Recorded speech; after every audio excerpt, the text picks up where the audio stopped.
Hi, everyone, and welcome to Unpacking Possibility. I'm Tracy Stein, and I am so excited to have my good friend and a man who is pretty much excellent at everything he does, Mitch Messinger. We've known each other for a long time, and by the end of our conversation today, you're going to feel like you know him as well. I'm going to read a little tiny snippet from Mitch's bio, but he's going to give you the whole story. So Mitch is the show publicist for the 93rd Academy Awards. He has been a publicity director for ABC Entertainment, part of Walt Disney Television. He was there from October 2003 to February 2021. And he's overseen a number of national publicity campaigns for all kinds of shows that you've absolutely heard of, including The Goldbergs, Dancing with the Stars, the ESPYs, Schooled, Supermarket Sweep. He's won first place for the Faxies Award in the press kit category for his work on the Goldbergs, Schooled, and American Housewife. And he was also early on a star as Otto the Orange at Syracuse University, where we met. So without further ado, I'm going to welcome you, Mitch. Thank you so much for being here. Of course, it's my pleasure. Someone I've known a long time. This is a real thrill for me, and hopefully your listeners will enjoy our conversation. I'm sure they will. I'm sure they will. So I'm not even sure really where to start, but I know that before we spoke today, we talked about things like aha moments and just kind of when you know that you are supposed to be on a certain path, when you know that somebody's supposed to be a part of your path. I'm wondering if you could start when you first knew that you wanted to be in entertainment in some way. Yeah, absolutely. I mean, I've been fortunate enough to have a lot of aha moments in my almost 51 years on this planet. We won't say that it's my birthday in a couple of days, but that's a whole nother story. But seriously, I think my first aha moment was when I was a young kid in first grade. I was 7 years old. I grew up in the New York City metropolitan area. I lived in the city till I was about 5.5, 6. And then we moved to the New Jersey shore. But New York City was still very much a part of my life, given that my dad worked in the city. My grandparents lived in the city. So that was definitely a big part of my upbringing. And so we were fortunate to see a lot of Broadway shows. And so I remember the first Broadway show I saw with my grandparents, my dad's parents who lived in the city. And we went to see the first revival of The King and I with Yul Brynner, who originated the role as the King. So this was about probably 20 years after he originated that role. He came back to play the King with a woman who coincidentally I would work with in my professional career years later, Constance Towers. Wow. Got to see that show at then was known as the Uris Theater, now the Gershwin Theater where Wicked plays. And saw that show. And I remember like it was yesterday saying, I want to do that. And not that I wanted to be an actor, even though I did dabble in acting throughout my career or my life. It was just the knowing that this is an industry that, brings me joy and makes me happy and makes me, know that I can maybe help other people in a way that, is a little different than, just a quick talk with a friend or a relative. This was, entertaining somebody with an audience and with a beautiful stage with actors and an orchestra and everything else. And so that was probably my first aha moment that I can think of, given hold on one second. Yes, Jillian. Hi, Jillian. Hi. One of my friends. Yes. What do you need something? I was just saying hi to you. I'm on the call. I wasn't planning on you interrupting your call. Right. Okay, but you're like looking at me like, yes. No, I was just saying hi. Okay. Okay. Just sue me. Teenagers, what can I tell you? You can cut that out. No, it's totally fine because you know what? I feel like I know her anyway from your pics of your family, and yes. It's great. And while you were actually talking to Jillian, my husband tried to call me twice, so I'm assuming it's not. Well, take the call. Or do you think he's? No. Okay, come on, Jay, we have a call. Let's do this. But this is real life, and I think that's absolutely, especially with everybody working at home now. Right. I mean, school, work. and everything in between. There's just it's always something going on, whether you like it or not. So I don't want to interrupt you. You were talking about your aha moment, and I don't want to fast forward to the Oscars, but that's such a huge thing. And you literally just, wrapped up the actual official Oscars, night. And now, tying up all the stuff that most of us don't know about, all the behind the scenes stuff. Right. But what a journey. And what, just trying to put something like that on and promote it during a global public health crisis. And actually, I think it was pretty amazing, given how much had to be different.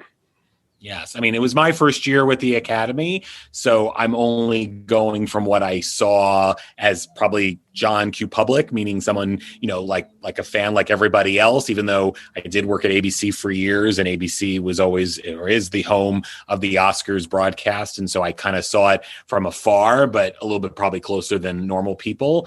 But this year was definitely an interesting year, and definitely different from anything that we had ever experienced, I think, in the history of the Motion Picture Academy, given, we had a pandemic to deal with, a lot of rules that were put in place. And that's why we, went to a new location. We were at Union Station. We only had nominees and plus one guest. We didn't have the whole, membership in the audience. It was literally a very much, an intimate wedding, as I kept telling people on the red carpet last weekend, because it was different, and we had to abide by those rules, whether, they were the rules by the Academy, but more importantly by, LA County Health Department, state guidelines, national guidelines. And yes, things have definitely gotten better, but there were still a lot of things that they could not do like what they normally do. And so we had to abide by those rules. And I think they did do a great job. Would they, could we have done things better? Of course. But, the Oscars are like the president of the United States. Everyone has an opinion of what we could have done,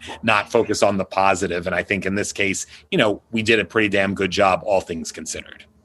I totally agree. And I think it's funny because I had another podcast interview yesterday. I don't know if you're familiar with Leslie McGurk. She's not a household name, but she's actually a prolific author and successful artist. But we were talking about how there's such a climate of people really, I'm going to say, like, discharging energy by being hyper picky and critical from their armchair. And so I'm with you on that. I kind of feel like one of the things that I most, out of the many, many things that I most enjoy and like and respect about you, and I think that other people do too, is that you are a person who has a really solid center.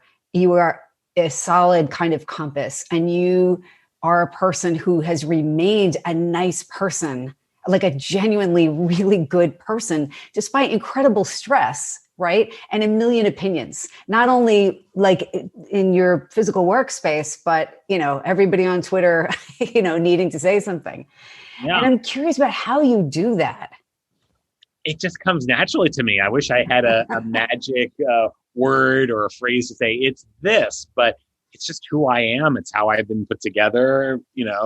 I've been like this a long time. I think it wasn't recognized as much or appreciated when I was younger. I think it's only as I became an adult and now a middle-aged adult, despite me. I can't believe I just said that. Don't give it away. Yeah, exactly. But I think people appreciate, like, yes, that's always been who I am. And that has gotten me through the good times and the bad times, whether it's professionally, personally, or a combination of the two. That's just because life is too short, as we all know.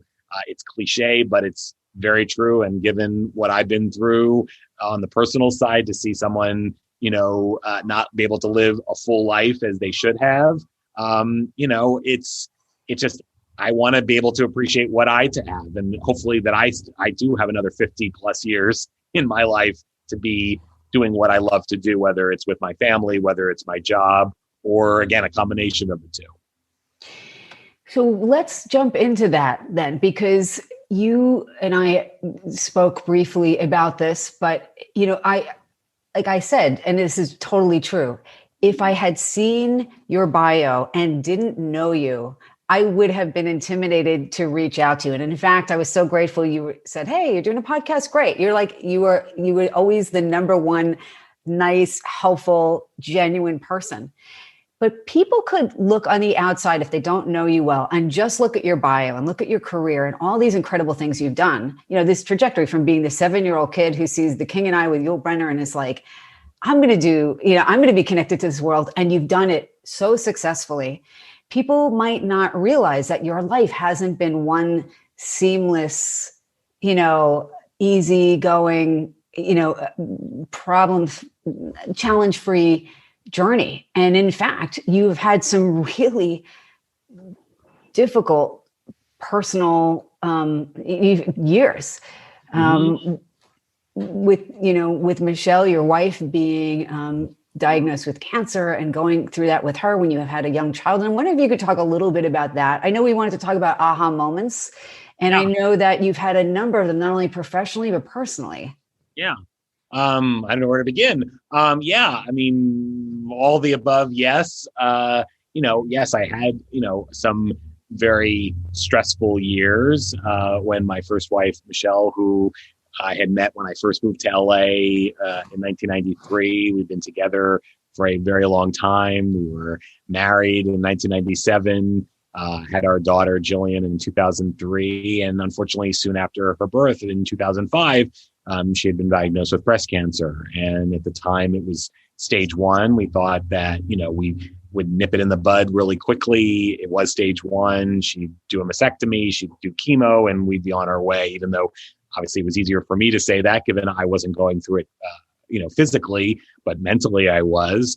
And so, we thought we got it done. And then unfortunately 2 years later, they're like, well, we still see some cancer in you, and we're going to have to do this now and that for you. And again, we lived a pretty stress-free life. I guess maybe that's a little too strong of a word, but we weren't so focused on the cancer once it had returned, and we still had to do more treatments and more surgeries and stuff like that. But, Michelle was a strong woman, and we both lived our life to the fullest, even with that diagnosis and not sure where it would take us. I still am the optimist. She was always the pessimist and felt like this was never going to end well, even though I'd say you're crazy. And again, for the next 6-7 years, despite living with it, it was manageable. And her oncologist would always tell me and her that, you're going to just, live with this the rest of your life, but it's not going to be any different than like living with diabetes or, a chronic illness that you take medicine for. And I said, yeah, I'm sure, you'll die of a heart attack at 90. Not that I want you to die of a heart attack, but that you're going to live a long life. Unfortunately, that wasn't the case. And so for the last 9 months of her life, that's when it did get really bad. And that's when, our life was truly turned upside down because of her illness and where it had, spread, and just who she became. And, she wasn't able to work anymore or be a full-time mom to Jillian, and despite doing the best she could. And in those last few months, it was, I don't wish that on my worst enemy, basically. And then, after her passing, kind of realizing, what am I going to do now? And, thankfully I have a great support system. I have a great, group of family members, including my parents, my in-laws, aunts and uncles, cousins, everybody. And then, again, my family, which are really friends, but our other part of the family, which is our friends here, that were all very supportive of me and Jillian, especially those first, few months, and definitely that first year, without her being here physically with us. It just, we were able to just live our lives, and, Michelle would kick my ass if I didn't do what I was supposed to do now as I guess you would say a single dad, not by choice, because right. I don't care about labels, but, after taking off my wedding band, back then, and, going out to dinner with Jillian, I kept thinking everyone's looking at me like, oh, it's his weekend. And it's like, no, it's not just my weekend, but it's every day. Because you don't know my story, because everyone automatically assumes when they see, a guy with a young child, whether it's a girl or a boy, doesn't matter, thinking, oh, divorced. Oh, I'm so sorry to hear that, it didn't work out for you. But that wasn't the case for me. So I almost wanted to wear a t-shirt saying, again, single dad, not by choice, just to make sure that everyone knew, my story without, judging. so to speak. Yeah, no, I mean, what an incredibly, like there's no words that I have to adequately capture something like that. And as we talked about, like I worked with a lot of people who either themselves had serious medical illness or had a family member with serious medical illness, and sometimes both. And it is the hardest journey. And I agree with you. You would not wish it on anyone. And yet, this is not, again, no one would wish for this. But I wonder about the strength that you found, probably maybe even a reserve you didn't even realize was there. And you're a pretty strong guy. Yeah. And I'm wondering when you realized I'm going to be okay. And I'm actually ready to start maybe thinking about opening my heart to love. Mm-hmm. Yeah. I don't know. Again, it guess just came naturally to me. I can't even put words into what I was thinking. I have a job to do as a dad to Jillian. I have a job to do to work at the time at ABC. I have to, be present with my family, my parents, again, my in-laws, making sure that things don't change just because Michelle's physically not here anymore. I still have to do what I got to do without her guidance. Maybe in my heart, I could hear her say, do this, but in reality, it was really, just me that's, making those decisions. And so again, I just did what I thought was the right thing to do. I had a very great support system behind me to make sure that, that we were looked after and everyone took care of us. But then, again, another aha moment to go back to that. I remember going to a talk show, Home and Family on Hallmark, and I had one of my actors of one of my shows as one of the guests. That's kind of what I do as a publicist. And one of the other guests that day happened to be, and I didn't know this until I actually got to the show, was a woman, a therapist, talking about love after loss. And I thought, that's interesting. And that, as we say in Yiddish, beschert, was it meant to be? I don't know, but that's really bizarre. And no one told, the booker of the show knew my story, but she didn't say anything to me. Maybe, I still don't know. Maybe she did it purposely, but she was a guest. And so someone said to the woman, the therapist, Mitch just lost his wife. And she and I started talking, behind the scenes before the segment and after the segment. And I remember her saying to me, Mitch, don't let anyone decide when you're ready. When you are ready to date again, you can, you can do it. And no one should put a timetable on it. Everyone's different. There's no one size fits all. And I said, absolutely, even though some people had said things that I thought were head scratchers, but that's a whole nother story for another time. But mostly people were supportive of just, letting me go on my journey as I was going to go on it, moving forward after her passing. But it was an aha moment because then I turned it actually on the flip side to say, hey, you know what? Michelle's not coming back. So what am I waiting for? And thankfully, and I'll tell you and, the people watching this too, thankfully, and I do recommend this to everybody and without me getting emotional, Michelle and I had the talk that I think every spouse should have with their spouse, or, husband should have with their wife, wife with their husband, husband with their husband, wife with their wife, whatever, that find love again. I'm okay with that. Move, live your life. I will not be here, but find love again. And I had that very serious, very dramatic conversation with Michelle in the kitchen of our house. I have a very good memory about a lot of things. And that's one thing I also don't forget. And that helped me because she gave me her blessing to say, hey, I can't physically be here. I wish I could be here with you and Jillian, but I know I'm not going to be. So find love again. And so that was, again, another thing that made me think, aha, yes, she's given, because again, it's not by choice. And so let's make it happen. And so fast forward after she passed, and again, going to this show, Home and Family, which coincidentally ends its run this week on Hallmark.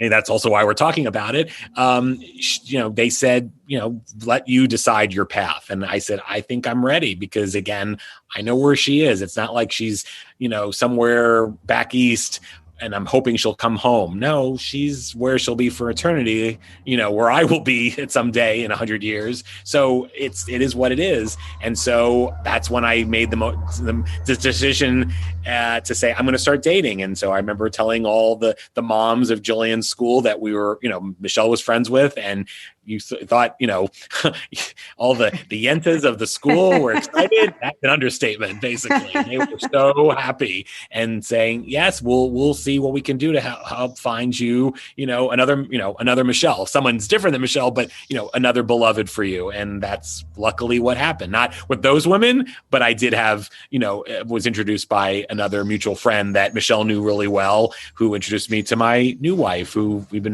married 2 years now. So I'm very thankful for that. It's just incredible. I read your wedding announcement in the Times, and I you could see I'm a little teary now, and I don't want you to, as we say. Yes, and I was so moved, and so I was so happy for you. But I love that, there are people who feel like it's not okay to open their hearts to love again, and we are not here to not love. Like I'm getting all emotional, but it's true. And again, I don't want to, go where it's too emotional for you, but I can imagine, what you're saying about Michelle from everything that I'd read about. I never met her, but things you had posted about her, and and you're such a good person. I knew you could only be with somebody who is just as wonderful, truly. And yeah, if you love somebody, you want them to love and be loved.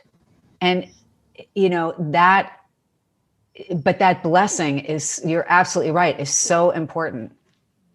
And I agree with what the therapist said. Yeah. I mean, you got to do it your way.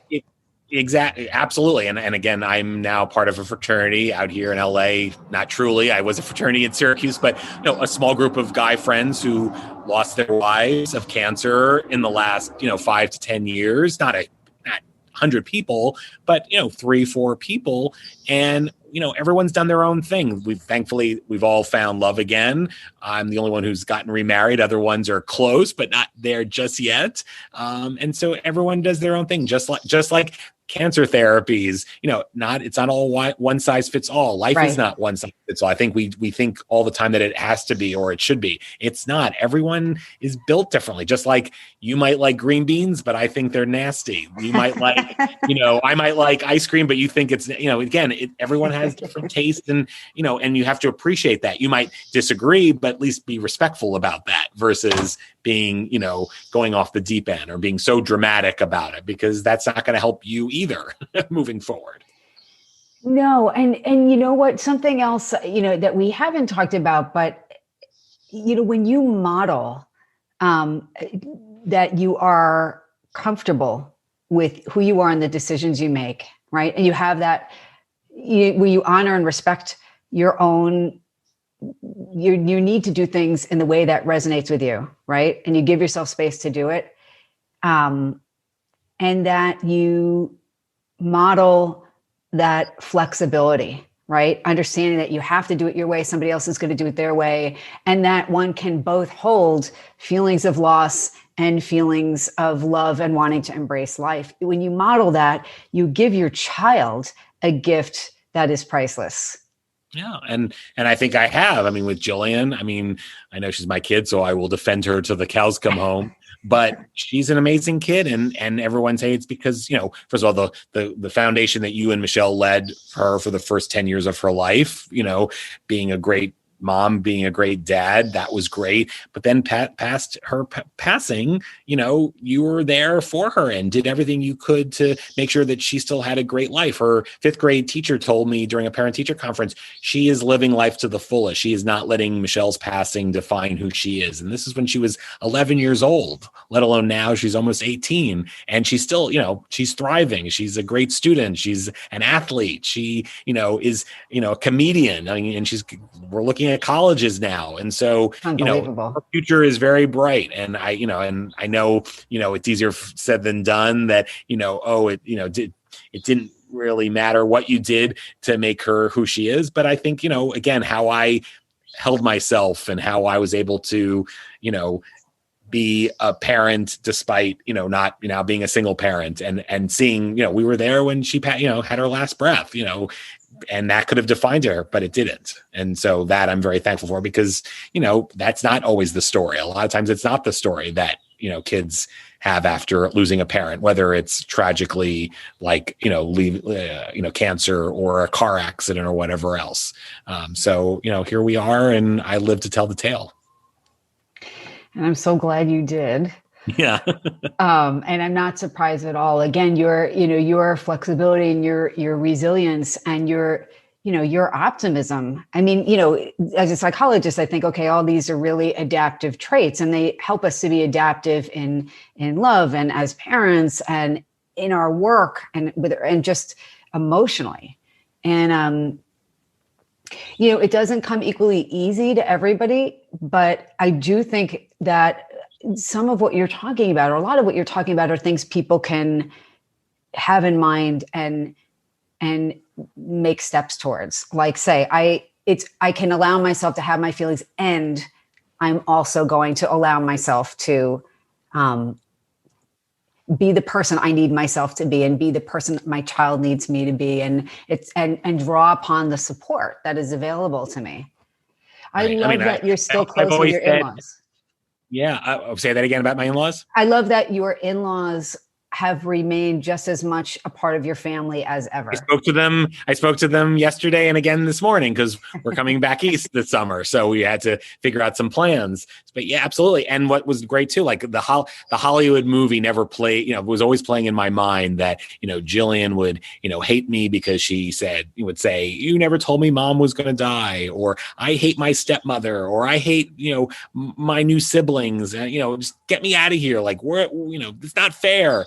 She was never like that, and again, I think that's who she is. She's definitely she has me in her. She has her mom in her too, but she has me in her. But again, how I dealt with it, I didn't let all that paralyze me. That's what I was trying to say earlier, that, I think people are too, get paralyzed by these unfortunate bumps in the road that we all have. Like, no one comes out of this life without bumps in the road. And so if you don't let it paralyze you, then I think you'll be a lot better off. And so I'm thankful for that, because I couldn't be paralyzed. Again, I still have hopefully a good another 50, 60 years left in me. And I want to make sure that I have a great life and that I can enjoy what we do have in this very short period of time that we're here on earth, that sort of thing. It sounds very cliche, but it's so true. And after, what, I've been through, but a lot of other people have been through, and maybe don't even realize. And you have a beautiful wife. You have 2 beautiful new stepchildren. Yeah, we don't call, actually, that was another thing I was going to say for you, and we don't call anybody step in this family. Okay, I didn't know.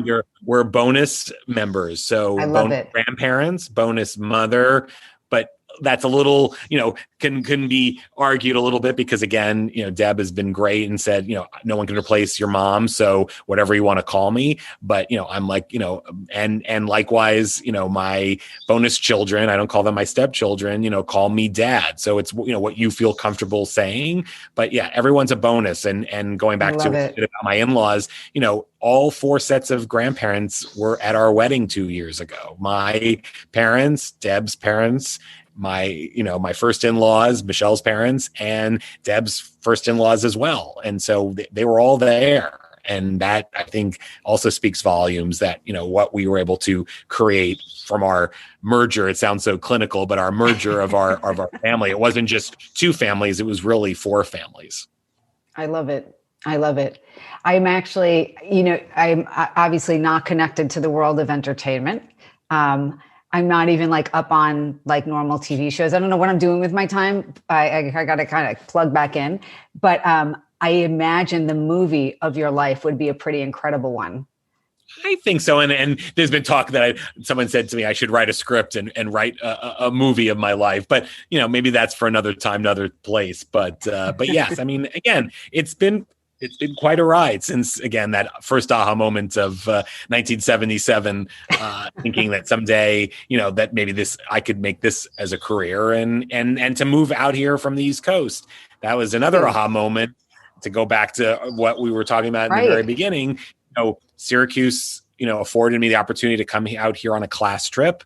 I really thought I would stay on the East Coast. Again, I was from New York City and New Jersey, and I came out here during a winter break, through school. That was 12 students meeting a lot of our alumni in the entertainment industry, some big people, but a lot of people that are, in the industry, but maybe are not named people. And I was like, why would I want to stay on the East Coast? I'm moving to California. And I remember, again, talking about our age, I remember calling on a payphone at the hotel we were staying at in Santa Monica to tell my parents, I've only been here a day, but I know I'm going to move to California. And my parents like, okay, let's make it happen. Let's make it happen. And so when I graduated, 3 weeks later, I was on a one-way trip on an airplane from JFK to LAX and never looked back 28 years later. Unbelievable. And, I'm thinking too, like, I imagine that so that you may not know, I don't know, but I have my new agey streak. And I do believe that people have intuitive hits. Like they have moments where they just know something, even though the data isn't there yet. And I wonder for you, would you categorize some of your aha moments? Would you say that it felt like a gut feeling or a strong knowing? Or does aha moment just feel better? It feels good. Like, this is a good thing. Even going to Syracuse, I remember that was an aha moment too. That was like one of the last schools I looked at on my college tour that winter in December of 87. And I was with my dad. My mom by then was like, you can take, said to my dad, you can take Mitch up to the last couple of colleges, and Syracuse was one of them. And I remember walking out of the Tully administration building where the admissions office was at the time, and like walking in the back to the car. And I just said to my dad, I know I'm coming here. I just knew it. It just was something that just came over me. I felt comfortable. I felt good. I don't want to equate it like when you have a drink or, I don't know, you do other things that's how you feel. But it was kind of just a moment that it was like, this feels good and this feels right and comfortable, and I'm going to pursue it. And that's, I think, what, it's once to have an aha moment, but then you have to kind of go forth and do it basically too. Absolutely. It's so interesting though, because whether you call it a gut feeling or, something intuitive or that aha moment, just trusting that knowing though, I think the people who recognize that and trust themselves are people who are that much more successful in whatever they do, because they're really listening to their antenna are kind of always out. And you kind of know, like, either this doesn't feel right or these things are fine, but they don't really draw you in. And you honor it when you know it. Yeah. And maybe people need to do that more often, or when they have that intuition that this is right, then do it. Don't stop, just do it. Because then, again, we have enough drama in our lives personally, in the world, given what, we've all been through this past year, that, find the positive in negatives. And that's also been my mantra always, even if someone I don't even like, I would never want to see them on the face of the earth again. Somehow I still try to find the pot, like, oh, but they do this. This is really good. That sort of thing, which maybe is to a fault, and maybe I shouldn't do that, but I do. I think it's just you honoring, again, who you are. And I think it's one of your many strengths. And I can totally understand why, in addition to your obvious, skill and knowledge and, your intelligence and all of that, that's super important. But I imagine people just, again, when they're around you, they feel it. They feel like, you're a good soul. You really are. I mean, that's what I've been told. I don't want to, be modest. Yes, exactly. Go like this, go like this, go like this. That's who I've always been, even as a young kid. But again, until I became an adult, I feel like I was more appreciated because of that. Not, as a kid, it was just like, who's this kid who thinks, they know this or they know that? No, I was trying to maybe make the world a better place even at 8 years old. But until I was more like 22, 23, then people were like, oh yeah, Mitch is right. Like, this is the way it should be. This is the way, you should live your life if you can. I think it's one of the many ingredients to your, really incredids success. And I'm not surprised at all. Really, truly. And I'm not being gratuitous. It's just, Really true. I was so happy when you said, oh, hey, I've had some aha moments. I'm happy to talk to you. Of course. And for you, again, we go way back, longer than I'd like to admit. Everybody's going to be like, they can't be that old. No, of course not, because we were probably babies when we went to Syracuse. Yes, must be. It's so funny. Life goes by fast. It's important to make it count, right? Absolutely. Absolutely. It goes faster and faster now. It does. Any parting advice? You've already had so much, so if nothing comes to mind, that's okay. But any kind of words that you think that people should really keep in mind that would help people just kind of live a better life starting today? I don't know, just again, find those positives. Everyone has some positives, maybe again, some more than others, but try to latch on that. And again, if you have an aha moment, it could be as, oh, I left, I don't know, the water on in the sink, and you turn it off to say, aha, I need to shut that off or I'm going to get a really large water bill, and try to take pleasure that you found it before it became, a nuisance basically. So, take those aha moments, because again, I believe everyone has an aha moment. It's just a matter of how you digest it and how you go forth with that aha moment. I think that's what is really important for people. Well, really sage advice. Mitch, thank you so much for taking time out of your busy schedule to be with me and our listeners today. And everyone, this has been Unpacking Possibility. If you like it, please like, share, and subscribe. And until next time, be well.